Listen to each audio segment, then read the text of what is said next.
السلام علیکم، welcome to haunted centre. تمام ویڈیو اپڈیٹس کے لیے ہانٹڈ سینٹر کو سبسکرائب کر کے بیل نوٹیفیکیشنز کو آن کر لیں۔ تو آئیے سنتے ہیں دو بھائیوں کی کہانی جو کسی حاسد کے کرائے ہوئے کالے جادو کی زد میں آ گئے، پھر انہیں کن کن خوفناک مصیبتوں کا سامنا کرنا پڑا۔ آئیے سنتے ہیں۔ بونگا سالے گاؤں میں دو بھائی رہتے تھے۔ بڑے والے بھائی کا نام انصر اور چھوٹے کا نام اشرف تھا۔ دونوں ہی بھائی نہایت ہی ایماندار اور قابل عزت تھے۔ ان کے والدین فوت ہو گئے تھے۔ والد پہلے فوت ہو گئے تھے اور اس کے قریب 10 سال بعد والدہ بھی فوت ہو گئی تھیں، جس کی وجہ سے یہ دونوں بھائی تینوں ٹائم کا کھانا باہر سے کھاتے تھے، اور یہ دونوں بھائی اپنے بابا کا دودھ بیچنے کا کاروبار سنبھالتے تھے۔ ان کے پاس تقریباً 40 گائیں بھینسیں تھیں اور ان دونوں بھائیوں میں بہت ہی پیار تھا۔ دونوں بھائی محلے میں بھی سب سے اچھے تعلقات رکھتے تھے، لیکن ان کے کچھ رشتہ دار ایسے بھی تھے جو کہ ان دونوں بھائیوں کے لیے دل میں رنجش رکھتے تھے، اور ہر وقت وہ کسی نہ کسی طرح ان دونوں بھائیوں میں پھوٹ ڈالنے کے لیے کوششیں کرتے تھے، اور اس سلسلے میں وہ بہت سے کالے جادو اور طرح طرح کے ہتھ کنڈے اپناتے رہتے تھے۔ وقت اسی طرح آگے بڑھتا گیا۔ پھر ایک دن انصر نے اشرف سے کہا، بھائی آج کل بہت سے لوگ مجھے شادی کا مشورہ دے رہے ہیں۔ جہاں بھی جاتا ہوں لوگ بولتے ہیں کہ انصر بھائی اب شادی کر لو تاکہ باہر کے کھانے سے آپ کی جان چھوٹ جائے۔ تو میرے بھائی میں تم سے یہ پوچھنا چاہتا ہوں کہ اس بارے میں تم کیا کہتے ہو؟ اشرف نے کہا، انصر بھائی میں تو بہت دیر پہلے سے یہ سوچ رہا ہوں کہ آپ سے کہوں کہ اب آپ کو شادی کر لینی چاہیے تاکہ گھر کے کام کاج کو دیکھنے والی بھابھی آ جائے اور ہم باہر کے کاموں کو اچھی طرح سے دیکھ سکیں۔ اور ویسے بھی بنا ہمارے والدین کے یہ گھر بہت ہی ویران لگتا ہے، اور اگر آپ شادی کر لیں گے تو اس گھر میں پھر سے رونق ہو جائے گی اور یہ گھر مکمل ہو جائے گا۔ انصر نے کہا، ہاں بھائی تم ٹھیک کہتے ہو، امی ابو کے بنا یہ گھر کاٹنے کو دوڑتا ہے، اور ویسے بھی ہم لوگ روز باہر سے کھانا کھا کر تنگ آ چکے ہیں۔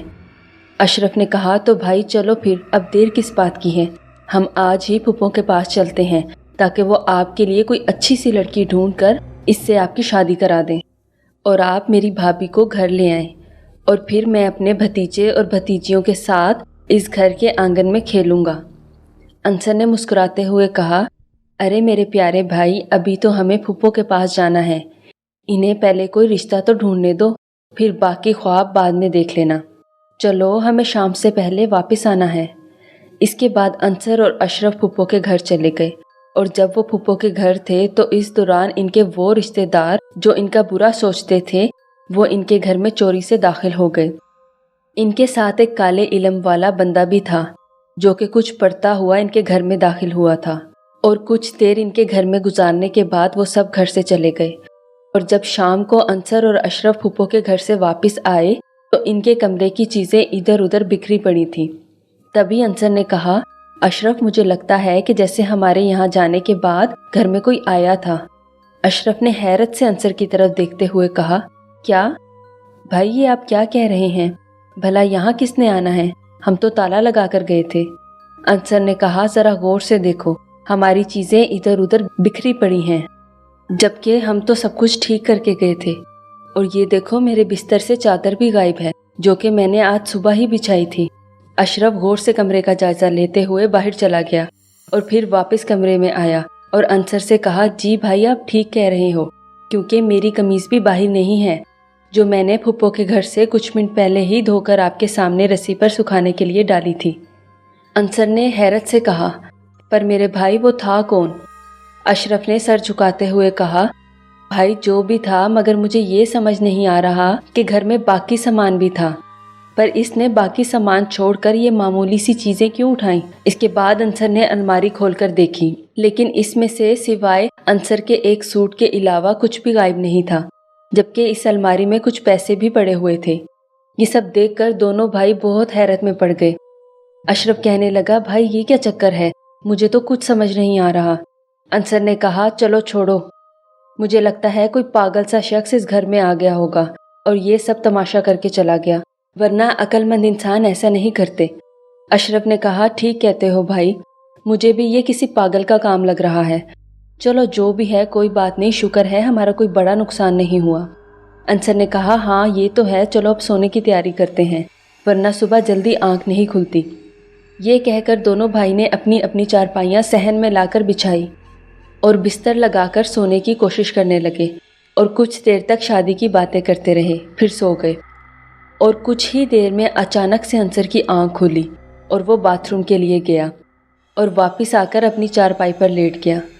تبھی اچانک سے اس کی نظر صحن میں چھت پر جاتی ہوئی سیڑھیوں پر پڑی اور اس نے آنکھیں ملتے ہوئے اس طرف غور سے دیکھا تو اوپر چھت سے نیچے آتی پہلی سیڑھی پر کوئی کالی سی پرچھائی نظر آئی جو کہ سیڑھیوں کی دیوار پر بیٹھی ہوئی تھی۔ صحن میں صرف ایک ہی لائٹ جلی ہوئی تھی، اس وجہ سے انصر کو وہ چیز صحیح سے نظر نہیں آ رہی تھی اور سیڑھیاں چارپائی سے تھوڑی دور تھیں۔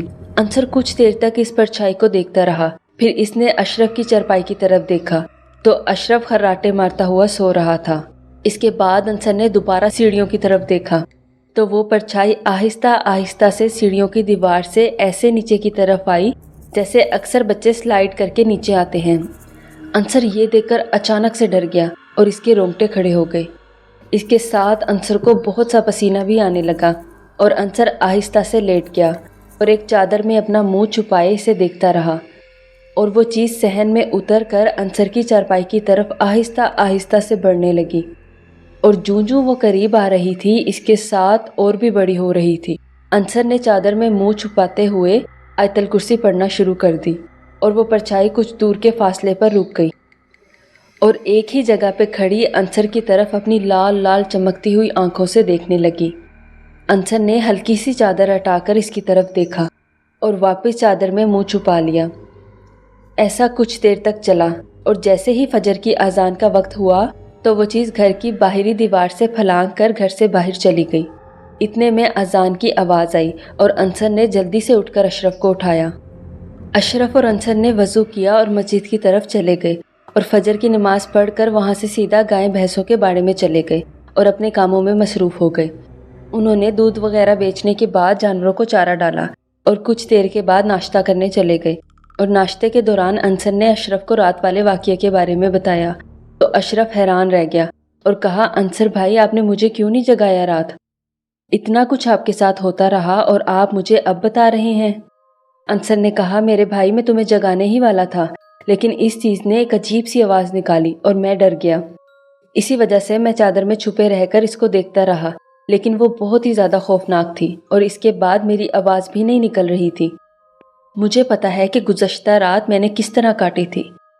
اشرف بھائی مجھے لگتا ہے یہ جن ون کا معاملہ ہے اور ہمیں اس سلسلے میں کسی سے بات کرنے کی ضرورت ہے۔ انصر نے کہا، نہیں نہیں میرے بھائی، اگر ہم کسی سے بات کریں گے تو لوگ ہم پر ہنسیں گے اور کہیں گے کہ آج کل کے دور میں بھی ایسی باتیں کر رہے ہو، اور یہ بھی تو ہو سکتا ہے کہ وہ میرا وہم ہی ہو۔ اشرف نے کہا، بھائی آپ اس کو اتنی دیر تک دیکھتے رہے ہیں، یہ وہم نہیں ہو سکتا، مجھے تو لگتا ہے وہ ضرور کوئی چیز تھی جو رات بھر آپ کو ڈراتی رہی۔ انصر نے کہا، بھائی پتہ نہیں، جو بھی تھی چلو چھوڑو اسے، آرام سے ناشتہ کرو، ہم بھی کون سی باتیں لے کر بیٹھ گئے ہیں۔ اس کے بعد دونوں بھائیوں نے ناشتہ ختم کیا اور واپس باڑے میں چلے گئے اور اپنے کاموں میں مصروف ہو گئے۔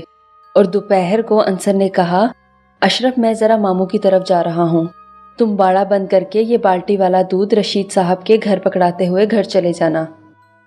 اشرف نے کہا، جی ٹھیک ہے بھائی، ویسے ماموں کی طرف خیریت سے جا رہے ہیں؟ انصر نے کہا، ہاں ہاں سب خیر ہے، تم بھول گئے ہو کل پھپھو نے کہا تھا کہ ماموں کو بھی لے کر ساتھ آنا میری شادی کے سلسلے میں۔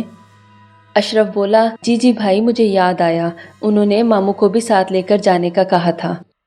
صحیح ہے بھائی، آپ جاؤ، میں پھر باقی کام سنبھال لوں گا۔ اس کے بعد انصر چلا گیا اور اشرف نے باقی کام نپٹائے اور دودھ کی بالٹی لے کر اپنے ایک گاہک رشید نامی شخص کی گھر کی طرف چلا گیا اور دودھ کی بالٹی رشید صاحب کو دے دی اور کہا، انصر بھائی آج کسی کام سے گئے تھے اور اسی وجہ سے انہوں نے مجھے کہا کہ یہ دودھ میں آپ تک پہنچا دوں۔ رشید صاحب نے کہا، اشرف بھائی آپ کا بہت بہت شکریہ، اور انصر بھائی کا بھی بہت شکریہ، جب ان سے ملو تو میرا سلام کہنا۔ اور ہاں مجھے یاد آیا، گزشتہ روز جب میں آپ کے گھر کے پاس سے گزر رہا تھا تو میں نے کچھ لوگوں کو دیکھا تھا جو آپ کے گھر کی پچھلی دیوار کو پھلانگ کر آپ کے گھر میں داخل ہو رہے تھے۔ میں نے آپ لوگوں کو اس بارے میں بتانا چاہا تھا پر آپ کے گھر تالا لگا ہوا تھا۔ اس کے بعد میں آپ کے باڑے کی طرف گیا لیکن باڑا بھی بند تھا۔ اور میں باڑے سے واپس آ کر آپ کے گھر کی طرف آیا تو وہ لوگ آپ کے گھر سے باہر نکلے ہوئے تھے اور کچھ دیر میں وہاں سے چلے گئے۔ اشرف نے حیرت سے پوچھا، پر رشید بھائی وہ تھے کون؟ رشید نے کہا، میں نے ان کی شکلوں کو غور سے نہیں دیکھا، پر ہاں ان میں سے ایک بہت ہی عجیب قسم کا بندہ تھا، جیسے کوئی فقیر یا ملنگ جیسا۔ اس نے کالے رنگ کا چوغا پہنا ہوا تھا۔ اشرف یہ باتیں سن کر سوچ میں پڑ گیا۔ تبھی رشید نے کہا، اشرف بھائی کیا سوچ رہے ہو؟ کہیں وہ کوئی چوری وغیرہ تو نہیں کر کے لے گئے؟ اشرف نے کہا، نہیں نہیں رشید بھائی، ایسا تو کچھ نہیں ہوا، سب ٹھیک ہے، کوئی چوری چکاری نہیں کی انہوں نے۔ میں بس یہ سوچ رہا ہوں آخر وہ تھے کون اور ان کا مقصد کیا تھا؟ رشید نے کہا، ہاں بھائی میں بھی یہی سوچ رہا ہوں کہ اگر انہوں نے چوری نہیں کی تو وہ آپ کے گھر لینے کیا گئے تھے؟ اشرف نے کہا، چلے چھوڑے رشید بھائی، اللہ بھلا کرے ان کا۔ اچھا اب میں چلتا ہوں، آپ کا بہت بہت شکریہ۔ اس کے بعد اشرف اپنے گھر کی طرف چلا گیا اور اس نے گھر کا تالا کھولا اور گھر میں داخل ہوا تو اچانک اس کی نظر اندر والے کمرے میں پڑی۔ اس نے دیکھا کہ کوئی اس کی قمیض جو چوری ہو گئی تھی وہ پہن کر اندر والے کمرے میں ٹہل رہا ہے۔ اشرف نے پاس میں پڑا ہوا کپڑے دھونے والا ڈنڈا پکڑ لیا تاکہ اگر کوئی چور ہوا تو اسے ڈنڈے سے پیٹ کر بھگا دے گا۔ اس کے بعد اشرف نے ایک زوردار آواز میں کہا، کون ہے وہاں اور کمرے میں کیا کر رہے ہو؟ لیکن کمرے سے کوئی جواب نہیں آیا۔ اس کے بعد اشرف آوازیں لگاتا ہوا آہستہ آہستہ سے کمرے کی طرف بڑھنے لگا، لیکن کمرے سے کسی بھی قسم کی کوئی آواز نہیں آئی، اور جب اشرف چلتا ہوا کمرے میں پہنچا تو وہاں کوئی بھی نہیں تھا۔ یہ دیکھ کر اشرف حیران ہو گیا کیونکہ اس نے اپنی آنکھوں سے اپنی قمیض پہنے ہوئے کسی شخص کو دیکھا تھا۔ اشرف ہر جگہ کی تلاشی لینے لگا، چرپائی کے نیچے دیکھا، دروازوں کے پیچھے دیکھا، پر کوئی نظر نہیں آیا۔ اشرف سوچ میں پڑ گیا کہ آخر وہ شخص تھا کون اور اچانک سے کہاں غائب ہو گیا۔ یہی سوچتے ہوئے وہ چرپائی پر لیٹ گیا اور انصر کا انتظار کرنے لگا، اور کافی دیر کے بعد دروازے پر دستک ہوئی۔ اشرف نے جا کر دروازہ کھولا تو دیکھا کہ انصر اور اس کے ساتھ ان کے ماموں آئے ہیں۔ اشرف نے سلام کیا اور وہ سب اندر آ کر بیٹھ گئے۔ انصر نے مسکراتے ہوئے کھانے کا برتن اشرف کو دیتے ہوئے کہا، بھائی یہ لو، پھپھو نے تمہارے لیے بریانی بھیجی ہے، یہ کھا لو۔ اشرف نے کھانا کھایا۔ اس کے بعد سب صحن میں بیٹھ کر باتیں کرنے لگے۔ ماموں نے اشرف سے کہا، بیٹا تیاری کر لو جلدی سے، اس گھر میں تمہاری بھابھی آنے والی ہے۔ ہم لوگ جب لڑکی دیکھنے گئے تھے تو وہ لوگ ہمیں بہت اچھے لگے، جو نہایت ہی شریف، عزت دار اور اچھے اخلاق والے لوگ تھے، اور ماشاءاللہ سے ان کی لڑکی بھی بہت پیاری تھی۔ بس اسی وجہ سے ہم نے انصر کے لیے اس لڑکی کو پسند کرنے میں دیر نہیں کی اور اپنی طرف سے انصر کے لیے اس لڑکی کا ہاتھ مانگ کر آ گئے ہیں۔ اب وہ 1-2 دن میں یہاں آئیں گے اور اس کے بعد شادی کی تاریخ کا بتائیں گے۔ باقی سب کچھ طے ہو چکا ہے۔ اشرف یہ سن کر بہت خوش ہوا اور انصر کو مبارکباد دیتے ہوئے اسے گلے لگا لیا۔ اسی دوران انصر کی آنکھوں میں آنسو آ گئے۔ ماموں نے کہا، بیٹا کیا ہوا ہے؟ انصر نے کہا، کچھ نہیں ماموں، بس امی ابو کی یاد آ گئی، اس موقع پر وہ بھی ہوتے تو کتنا خوش ہوتے۔ یہ سن کر اشرف کی آنکھیں بھی نم ہو گئیں۔ ماموں نے دونوں بھائیوں کو گلے سے لگا کر کہا، بیٹا غم نہ کرو، مجھے یقین ہے تمہارے ماں باپ یہ سب دیکھ رہے ہوں گے اور وہ بہت خوش ہوں گے۔ چلو اب رونا بند کرو اور میں گھر جا کر تمہاری مامی کو بھی یہ خوشخبری دیتا ہوں۔ اس کے بعد ماموں چلے گئے اور بھائی چارپائیاں صحن میں بچھا کر لیٹ گئے، اور اشرف نے کہا، بھائی میں نے آپ کو کچھ بتانا ہے۔ اشرف نے پہلے تو رشید بھائی کی ساری باتیں بتائیں۔ اس کے بعد اشرف نے کہا، بھائی آج میں جب گھر میں داخل ہوا تو اندر والے کمرے میں کوئی میری کھوئی ہوئی قمیض پہن کر ٹہل رہا تھا، اور جب میں نے کمرے میں جا کر دیکھا تو وہاں کوئی نہیں تھا، لیکن میں نے اس کو اپنی آنکھوں سے دیکھا تھا، اور وہ کوئی عجیب سا شخص تھا، لیکن اس کا منہ میں نہیں دیکھ پایا۔ انصر حیرت سے پوچھنے لگا، کیا تمہیں پکا یقین ہے کہ کوئی کمرے میں تھا اور اس نے تمہاری قمیض پہنی ہوئی تھی؟ اشرف نے کہا، ہاں بھائی میری آنکھیں کبھی دھوکہ نہیں کھا سکتی۔ انصر نے کہا، یار مجھے تو پتہ نہیں، مگر ایسا لگتا ہے کہ یہ ان لوگوں کا ہی کوئی کام ہے جس کے بارے میں رشید بھائی نے تمہیں بتایا تھا اور جو ہمارے گھر میں داخل ہوئے تھے، ورنہ پہلے تو کبھی ایسا نہیں ہوا۔ اشرف نے کہا، ہاں بھائی پہلے واقعی ہی ہمیں ایسی کوئی چیز دکھائی نہیں دی، یہ آج کل میں ہی ہونے لگا ہے۔ انصر نے کہا، چلو میں اس بارے میں کسی سے بات کروں گا۔ اس کے بعد دونوں بھائی کچھ دیر تک اس لڑکی کی باتیں کرنے لگے جو ان کے گھر بیاہ کر آنے والی تھی۔ دونوں بھائی ہنستے ہوئے باتیں کرتے کرتے سو گئے، اور کچھ دیر بعد جب انصر کی آنکھ کھلی تو اس نے اٹھ کر باتھ روم جانا چاہا، اس پر اس سے اٹھا نہیں جا رہا تھا۔ پہلے تو اس نے نیند میں ادھر ادھر کروٹیں بدلنے کی کوشش کی، لیکن وہ اپنی جگہ سے ہل نہیں پایا، اور جب اس نے پوری طرح سے آنکھیں کھول کر سامنے دیکھا تو وہی کالی سی چیز اس کے سینے کے اوپر چڑھ کر بیٹھی ہوئی تھی، اور اس چیز نے انصر کے دونوں ہاتھوں کو اپنے دونوں پاؤں کی ایڑیوں سے دبائے ہوئے تھا۔ یہ سب دیکھ کر انصر نے چیخ مارنی چاہی، پر اس کی آواز جیسے بند ہو گئی تھی، اور وہ چیز اس کے سینے پر بیٹھی خوفناک طریقے سے ہنس رہی تھی۔ پھر اچانک سے اس چیز نے بھیانک سی آوازیں نکالی اور غائب ہو گئی۔ انصر کی بھی چیخ نکل گئی، جس کی وجہ سے اشرف جلدی سے گھبرا کر اٹھ گیا اور جلدی سے اپنی چرپائی سے اٹھ کر انصر کے پاس آ گیا اور بولا، کیا ہوا ہے بھائی؟ آپ نے اچانک چیخ کیوں ماری؟ انصر نے کہا، بھائی جو ڈراؤنی سی چیز میں نے کل دیکھی تھی وہ آج بھی آئی ہوئی تھی، اور وہ میرے سینے پر چڑھ کر بیٹھی ہوئی تھی، اور اس نے میرے ہاتھ اپنے پاؤں تلے دبائے رکھے تھے۔ اس کے بعد نہ تو میں ہل پا رہا تھا اور نہ ہی میری آواز نکل رہی تھی۔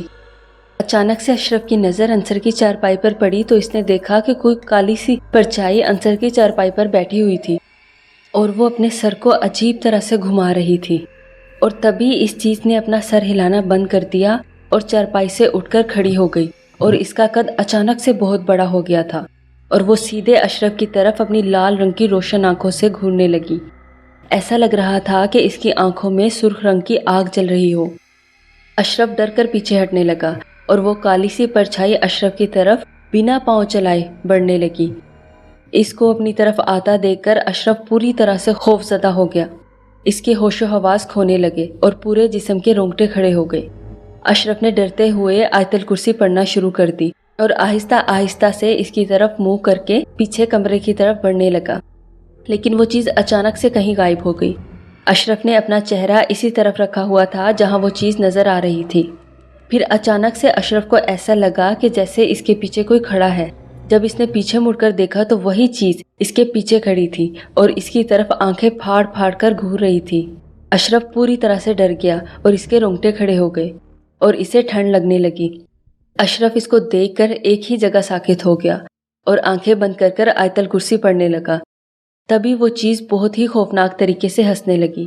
اشرف نے آنکھیں کھولی اور آیت الکرسی پڑھتے ہوئے آگے کی طرف بھاگا۔ اتنے میں پیچھے سے انصر کی آواز سنائی دی۔ وہ اشرف کو کہہ رہا تھا، بھائی تم کیوں بھاگ رہے ہو؟